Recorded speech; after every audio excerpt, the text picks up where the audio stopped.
Greetings and welcome to YP Speaks podcast series.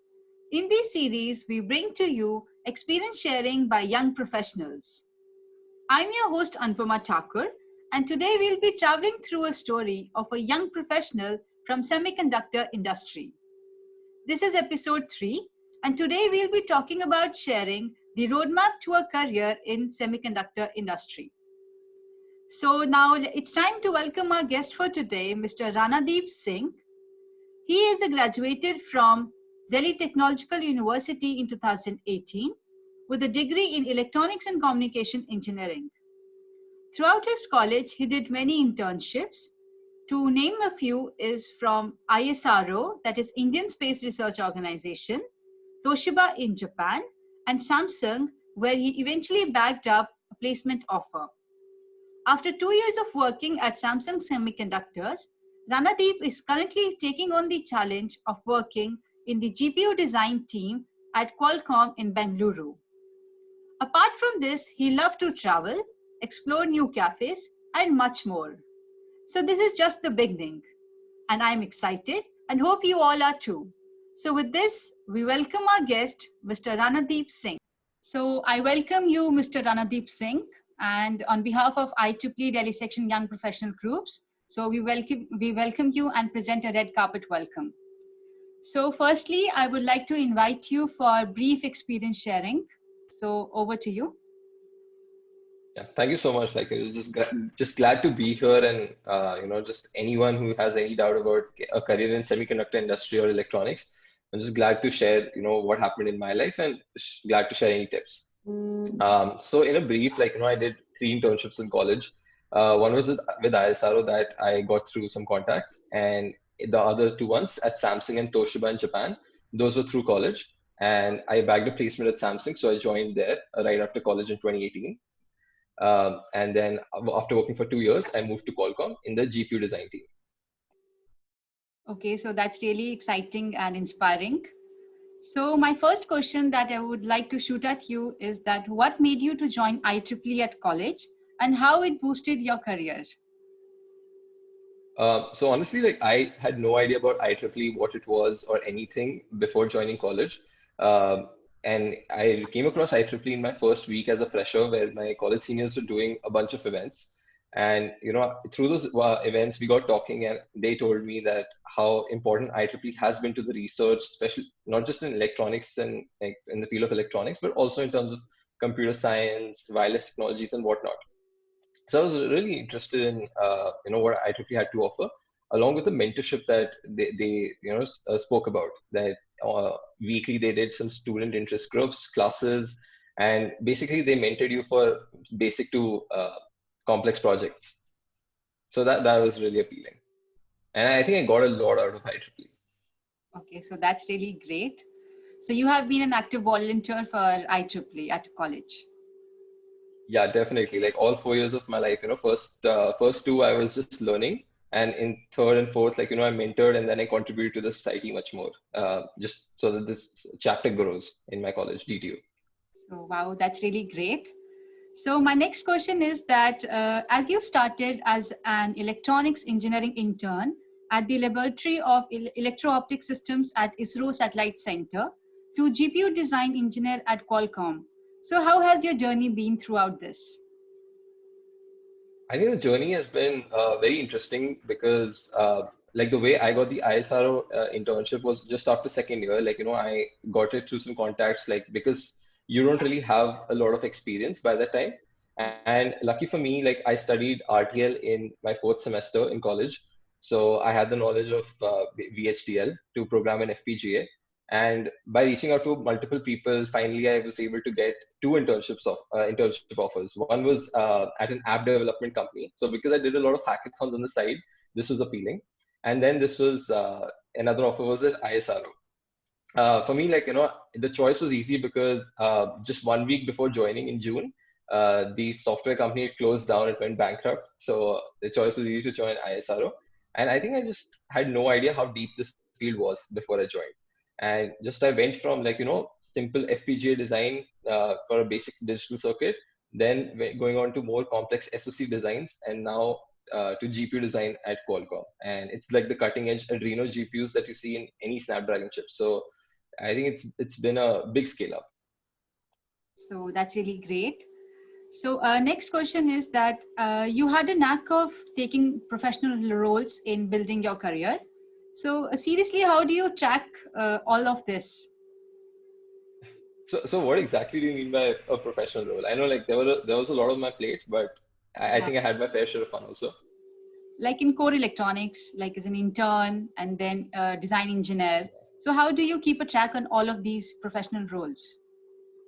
So I think the calling came to me in my first year's winter vacation. So we had December off, all of December, and I realized how boring it was. You know, like after 4 years of living on college, like I was living in the hostel. It was very hectic. It was nice, and just being 1 month at home, it was very boring, and I felt like I didn't learn anything. It was just a waste of time. So ever since that moment, every summer, every winter, I wanted to do something. So after my first year, like in the summer, I took a course on Algo and DS from Coding Blocks. Post that, like I took again some course in computer computer architecture and microcontrollers in my winter vacation of my second year, and then it was like internship season all over again. And I think it was a lot more fun because you hands on, you learn from people. You, I think the best way to learn anything is by doing a project. So it was actually more fun. I was having fun while doing all of this. Okay, so that's really great. So next is that how did you get into these core electronics technologies, and what is integral according to you to build a career in electronics industry, especially for freshers? Yeah, I think honestly, it's just the core concepts, like what you study in class, digital electronics, analog electronics, computer architecture, it all just comes together. Like you might have companies coming to your campus, you might not have them coming to your campus, but the question they ask you is the same, even off campus, on campus. So if you're good with those technologies, and also like if you have a bit of programming knowledge in algorithms and data structures, because it's just very widely used, even in terms of semiconductor industry or electronics. It's very prevalent. Like if anyone's worked with embedded system design, like how important C language is, embedded C is in general. So I think it was always a good mix of keeping my basics strong and then also just doing a lot of projects, being proactive in applying to places. And when you have that thirst, I think the interviewers see that, this guy wants to do things. He has done like a bunch of projects. He can get things done. So I think that's just the sign you do to put your foot in the door. So wow, that will really help our listeners to gain more interest into these subjects. So next is that what is the common myth about your professional career in the semiconductor industry that you would want to debunk? I think honestly, a lot of people underestimate how important knowing software or Python or in general coding is. Because in today's day and age, like if you're designing a chip, if you're designing a circuit, because it's so complex, you see all the latest chips, like Apple's latest chips came out at 5 nanometer. The scales are so small, you're not going to be putting transistors in place hand by hand. You're using software, very, complex EDA tools, electronic design automation tools. And to use them to the full extent, you need to know some scripting language to be able to use it pretty well. And then the whole environment is in Linux. So again, a good knowledge of C shell, good knowledge of Python in general will take you a long way. Okay, so that's really great. So next is that what are the best resources that you have really helped you in your career and you would like to share with our listeners? I would say I think I would divide it in two parts. One would be interview preparation, and second would be taking my career forward after that. So first, let's talk about interview preparation. So I think, of course, basic electronics, analog design, whatever is whatever's in your textbook, super important. If you're short on time, just Google things. Just see whatever's on the first page.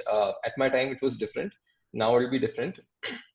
Whatever's relevant currently. Maybe watch some YouTube videos. They'll talk about even the latest questions interviews are asking because they keep changing every 2 3 years.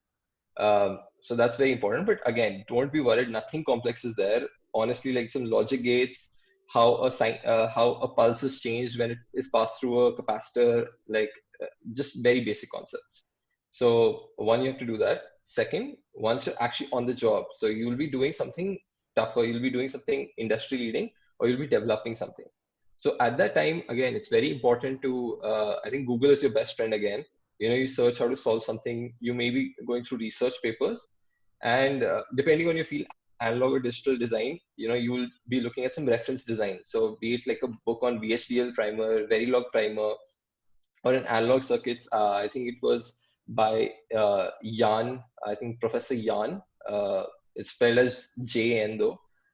He has a book on analog electronics. I don't recall the name, but during my internship at Samsung in 2017, it was immensely helpful. So, wow, that was a power packed answer. So, really, this will benefit our listeners. So, moving ahead, on lines of sharing the roadmap to a successful career in semiconductor industry. So, what specific advice you would like to give to our listeners who are wanting to pursue a career like yours? I would say honestly, you should not be afraid on applying. Like I think it's a numbers game that the more places you apply to, the more people you approach, the higher your chances are. Like you should, if your foot is already not in the door, you just have to keep trying and you have to apply. Trust me, like, there are a lot of opportunities out there. And honestly, there's a hidden job market as well. Like, 80% of the jobs are hidden like for a while before they're released on the open market. Keep checking companies' official websites also for the job links. I would say at least currently, because I work at Qualcomm, I've seen at Qualcomm, they're very fast at updating the website. So keep looking at the job offers there. So it's very important. Second is moving in your career. So as in the semiconductor industry, in the electronics industry, I think first 2-3 years, you're just like sizing yourself, and you've not really found your position yet. So it's good to like stay at wherever you are for the first 2-3 years, and then after that, once you have enough knowledge, then you're a big asset to any other company. So companies will be willing to hire you left, right, and center. You will be getting there'll be a lot of demand for you then. So I think honestly, it's just the first 2 years are tough. Okay, So so just stay in this there. advice will really help all the listeners. So, next is that a general question. So, where do you see yourself in next 5 years in this industry? I think with the transition I've seen of other people also, it'll either be in terms of product management or going into some high level software design. So I've always been very active with hackathons, with scripting, with everything. And I feel like, looking at other people's roadmaps, I'll be transitioning into firmware design or software design shortly. Uh, and if not, like, maybe product management. So over time, that's going to happen in 5 years. And I think it's a long road, like anything can happen. So, wow, really impressed with your goals for the future. So, we wish you good luck. So, next we Thank you so have much. few rapid fire questions, which I'll Sure. briefly and quickly ask you. So, first one is your favorite electronics subject. I think again, it has to be learning RTL. So it was VHDL classes. And I think that's tied with computer architecture, just knowing how the microprocessor is working, what the architecture is. It was so much fun. It's like looking inside the black box. Okay, so favorite childhood memory. I'd say like it was always like working with robots. It was like I think a sixth class fair, and I like a science fair, and I made a robot out of like a bunch of pieces. It was not one of those Lego pieces, but I realized wow, it's so much fun. Like you can have a machine do work for you. So yeah, Okay, so favorite food. I think it has to be paneer. Like anything paneer is great. Okay, so favorite movie. Oh, that's a tough one. I don't, but maybe it's Pacific Rim. Like, that was pretty cool. Like, big robots fighting monsters. Okay, I don't want everyone to think like I'm into robots only, but yeah, like that was a great movie. Okay, so any favorite teacher or mentor or professor? I think yeah, like two, like one in college. It was Professor Neeta Pandey. Like she was very instrumental in mentoring me all throughout college. She's a professor at DTU. And through my second and fourth year, like she was like mentoring me for all the projects, and she was honestly like a godsend. And I think the other one was a school teacher, like Anuradha Mathur at my school and modern school of Sant Vihar. So again, like, a lot of learnings there. Okay, and your role model? Oh, I think role model is Mark Zuckerberg. No matter how creepy he is, I really see myself doing a startup soon. Uh, I actually tried doing a startup in cross-border payments earlier this year, like from December to May, but we had to close shop. And it was actually in fintech, so completely different industry. But again, like we had a good idea, we were running. But yeah, like Mark Zuckerberg, what a guy! Like he's done it all. Okay, any favorite electronics gadget? I think it has to be my Galaxy Buds from Samsung. I think like I use them all the time. Honestly, like, so these aren't the Galaxy Buds, these are the 2018 version with Gear Icon X. So the earbuds itself have 4 GB of storage. So even without my phone, I can like have music on me. So what technology, amazing. Okay, so that's really impressive and exciting to know all your these favorite interests. So with this, I would like to thank you on behalf of IEEE Delhi Section Young Professional Society.